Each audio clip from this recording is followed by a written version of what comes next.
বাংলাদেশের ছাত্র রাজনীতিতে জুলাইয়ের পরে কি আদৌ কোনো গুণগত পরিবর্তন এসেছে? যদি নৈর্ভিত্তিক আকারে জিজ্ঞেস করেন তাহলে হয়তো একটু কঠিন হবে। যদি সামগ্রিকভাবে জিজ্ঞেস করেন তাহলে অবশ্যই পরিবর্তন হয়েছে। ছাত্রদল বা বিএনপির পক্ষ থেকে বলছে যে তারেক রহমান মাস্টারমাইন্ড। আমাদের কি আসলে কোনো মাস্টারমাইন্ডের দরকার ছিল জুলাইতে?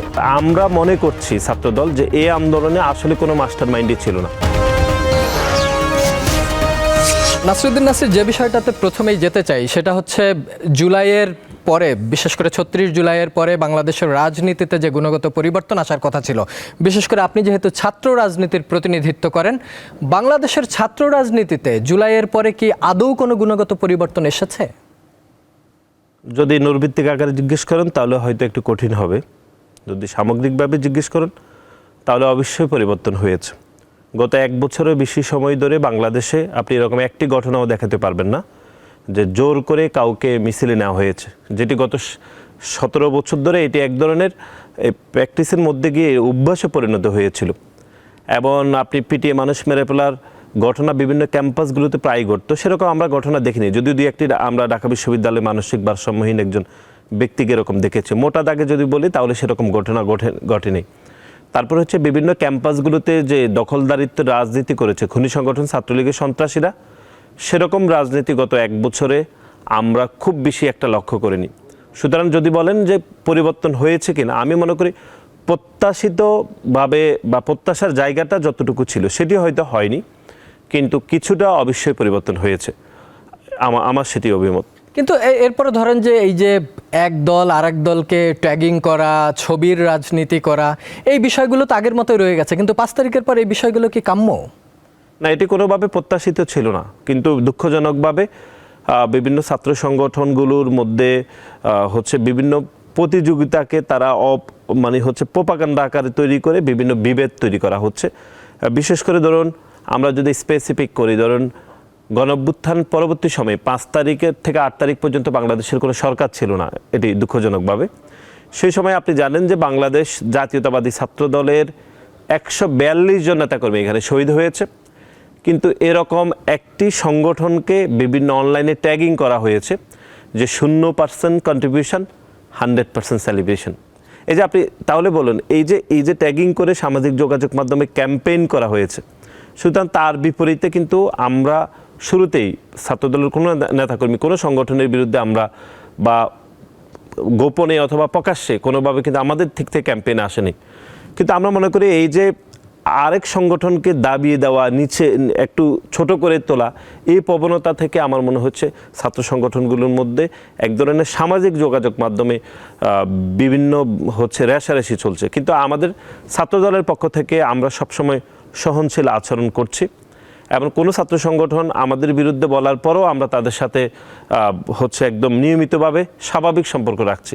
কিন্তু তারপরেও যেহেতু একটি বড় সংগঠন, আমি বলছি না যে আমাদের নেতা কর্মীরা হয়তো অন্য সংগঠনের কারো বিরুদ্ধে সামাজিক যোগাযোগ মাধ্যম করছে না, এরকম না, কিন্তু সেটির মাত্রা খুবই কম। কিন্তু তার বিপরীতে বাংলাদেশ জাতীয়তাবাদী ছাত্র দলের নামে যত প্রোপাগান্ডা হচ্ছে সেটি যদি আপনি মার্জিন করেন, তার বিপরীতে এটি সংখ্যাটা খুবই নগণ্য বলে আমার মনে হয়। এটা কি অনেকটা জুলাইয়ের ক্রেডিট বাজির কারণে? ধরেন জুলাইটা তো সবার, জুলাইয়ে একজন সবজি বিক্রেতা থেকে শুরু করে ঢাকা বিশ্ববিদ্যালয়ের ছাত্রনেতা বা অন্যান্য বিশ্ববিদ্যালয়গুলোর ছাত্রনেতা, একদম আমজনতা, এই জায়গাগুলো কি মানে আমি জুলাইয়ের পর খুব সহজ হয়ে গেছে যে আমি আমার ক্রেডিট নিব, আপনি আপনার ক্রেডিট নেবেন, আরেকজনের ক্রেডিট নেবেন? ধরেন আমাদের এই অনুষ্ঠানে গত পর্বে ভিপি নূরকে জিজ্ঞাসা করছিলাম যে জুলাইয়ের আসলে মাস্টারমাইন্ড কে?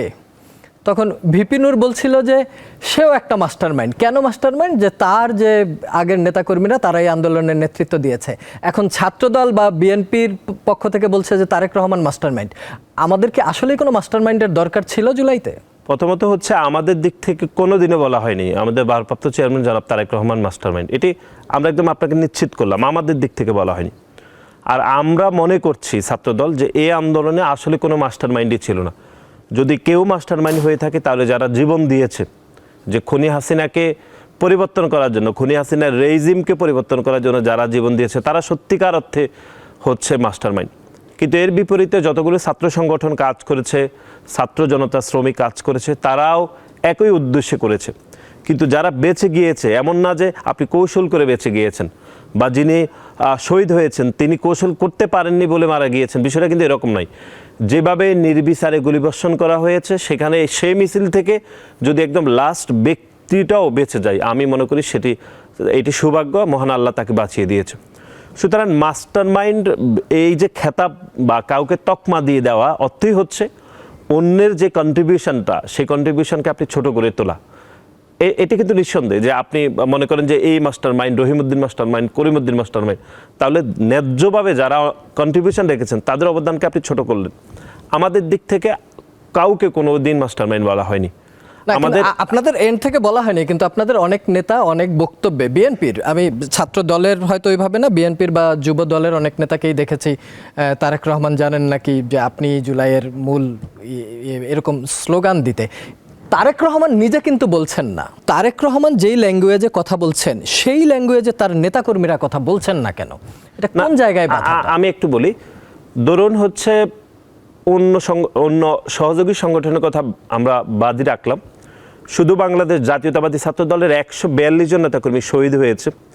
এটা থেকে বোঝা যায় যে ছাত্রদল জুলাই আগস্টে কিরকম হচ্ছে সমষ্টিগতভাবে এই আন্দোলনে অংশগ্রহণ করেছে।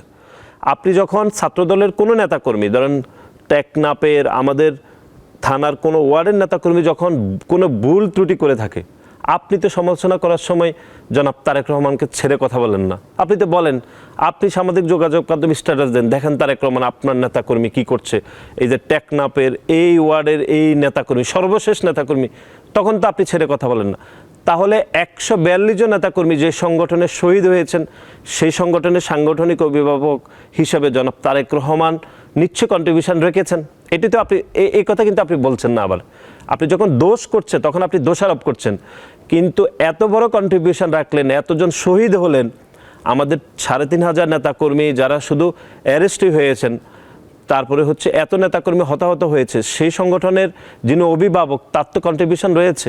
কিন্তু এটা আপনি কখনোই স্বীকার করবেন না, কারণ আপনি নেগেটিভটাকে আপনি উপরে তুলে রাখছেন। সুতরাং আমরা তারপরও মনে করছি যে মাস্টার মাইন্ডের খেতাব আমাদের দল থেকে কাউকে দেওয়া হয়নি, বরং আমরা মনে করি সামগ্রিকভাবে বিএনপি এবং তার অঙ্গ এবং সহযোগী সংগঠন যে জুলাই আগস্টে নিবিড়ভাবে কাজ করেছে, তার নেতৃত্ব আমাদের দলের ভারপ্রাপ্ত চেয়ারম্যান জনাব তারেক রহমান দিয়েছেন। এবং আমি আপনি জানেন গণমাধ্যমের কর্মী হিসেবে ছাত্রদল এই আন্দোলনের যেই নিরলস ভূমিকা পালন করেছেন, তার প্রতিটি সেকেন্ড, প্রতিটি মিনিট, প্রতিটি ঘন্টা জনাব তারেক রহমান আমাদের সাথে এঙ্গেজ ছিলেন। প্রতিটি সিদ্ধান্তে কোনো নেতাকর্মী হতাহত হয়েছে, আহত হয়েছে, শহীদ হয়েছেন, তার প্রতিটি ঘটনায় তিনি আমাদের থেকে বেশি সংযুক্ত ছিলেন। আমরা হয়তো যোগাযোগ করতে পারছি না, ইন্টারনেট বন্ধ, তিনি আমাদের আগেই ওই জায়গায় যোগাযোগ করেছেন। কি করতে হবে, দাফন করতে হবে, চিকিৎসা দিতে হবে, বা গ্রেপ্তার হলে তার জন্য যাবতীয় পদক্ষেপ গ্রহণ করুন, উনি আমাদের আগেই করেছেন। সুতরাং তারপরও আমরা মনে করছি না যে আমরা ওনাকে মাস্টার মাইন্ড বলছি। আমরা বলছি যে এই গুরুত্বপূর্ণ আন্দোলনে তিনি যেই অপরিসীম নেতৃত্ব দিয়েছেন, সেই কথা কিন্তু কেউ একবারের জন্য বলবে না।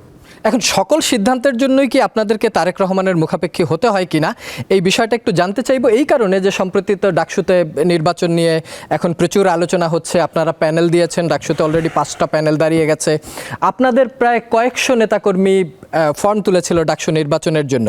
কোন প্রক্রিয়ায় আপনারা আপনাদের প্রার্থীদের সিলেক্ট করলেন? এটি হচ্ছে তো কয়েকশো নেতাকর্মী ফর্ম তুলবে, এটি স্বাভাবিক।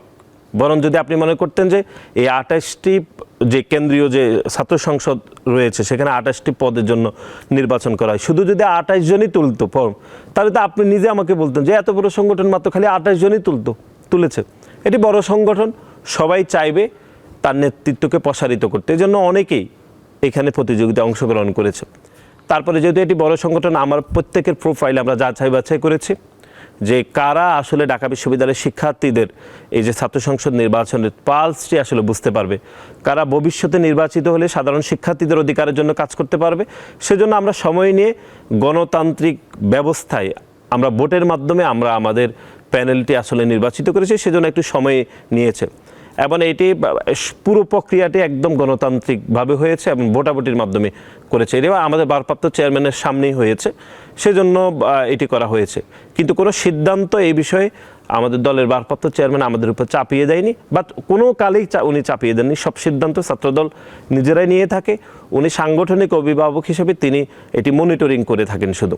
সুতরাং এই যে প্রোপাগান্ডাগুলো সামাজিক যোগাযোগ মাধ্যমে হচ্ছে, তারা কিন্তু তাদের প্যানেল ঠিক করতে পারেনি, তাদের প্যানেল ভেঙে নতুন প্যানেল তৈরি হয়েছে, বা হচ্ছে অনেকেই তো হচ্ছে নিজেদের ডাকসুর শুধু প্যানেল দিতে পেরেছে, কোনো হল সংসদে তারা প্যানেলই দিতে পারেনি। সুতরাং তারা এরকম প্রোপাগান্ডা করছে। আমরা একই সাথে ডাকসুতে প্যানেল দিয়েছি এবং প্রতিটি হলে পূর্ণ প্যানেল আমরা দিয়েছি, এবং সেটি করতে গিয়ে একসাথে আমরা করেছি। আমাদের একটু সময় লেগেছে, কিন্তু আমাদের পরেও অনেকে প্যানেল দিতে পারেনি, ব্যর্থ হয়েছে, প্যানেল ভেঙে আবার নতুন করে দাঁড়িয়েছে। কিন্তু আমাদের দলে এরকম হবে না। অনেকে হচ্ছে আগ্রহ প্রকাশ করেছেন, এটি স্বাভাবিক। বড় সংগঠন, শত শত লোক আগ্রহ প্রকাশ করবেন, তার মধ্যে থেকে যাদেরকে দায়িত্ব দেওয়া হয়েছে শুধু তারাই নির্বাচন করবেন, এর বাইরে একজনে নির্বাচন করবেন না। এটি আমাদের সাংগঠনিক সিদ্ধান্ত, এবং এই প্র্যাকটিসের মধ্যে ছাত্রদলের প্রতিটি নেতাকর্মী রয়েছে। সুতরাং আপনি কিন্তু এর বাইরে দেখেন, আপনি এই যে নতুন যে ছাত্র সংগঠন গঠিত হয়েছে, তাদের থেকে ভাগ হয়ে কয়টি প্যানেল হয়েছে আপনি দেখেন। কিন্তু তারা আবার সমালোচনা করার সময় শুধু বাংলাদেশ জাতীয়তাবাদী ছাত্র দলের সমালোচনা করবে।